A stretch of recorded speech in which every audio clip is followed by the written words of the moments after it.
സമരത്തിന് നിലവിൽ ആഹ്വാനം ചെയ്തിട്ടുള്ളത്.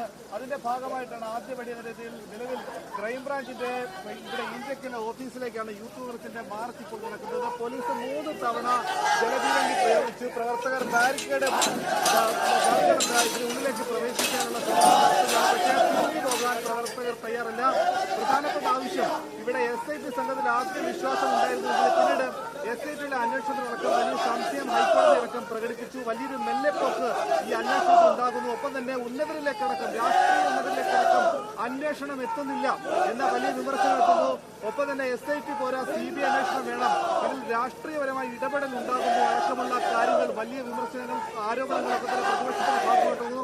അങ്ങനെ പ്രതിപക്ഷ സമരത്തിന്റെ ഭാഗമായിട്ടാണ് ഇപ്പോൾ യുവജനങ്ങൾ പ്രത്യേകിച്ചും യൂത്ത് കോൺഗ്രസിന്റെ സമരം ഇവിടെ ഈഞ്ചക്കലിലെ ക്രൈംബ്രാഞ്ച് ഓഫീസിലേക്ക് സംഘടിപ്പിച്ചിരിക്കുന്നത്. അങ്ങനെ ഇത്തരത്തിൽ പത്മകുമാറിന് ശേഷം മറ്റ് കടകംപള്ളിയിലേക്കടക്കം അന്വേഷണം എത്തുന്നില്ല. നേരത്തെ തന്നെ ബോർഡ് അംഗങ്ങളായിട്ടുള്ള ഇപ്പോൾ പിടിയിലായിട്ടുള്ള N. വിജയകുമാറിനെ ശങ്കർദാസിനെ അടക്കം പിടികൂടുന്ന വലിയ കാലതാമസമുണ്ടായി.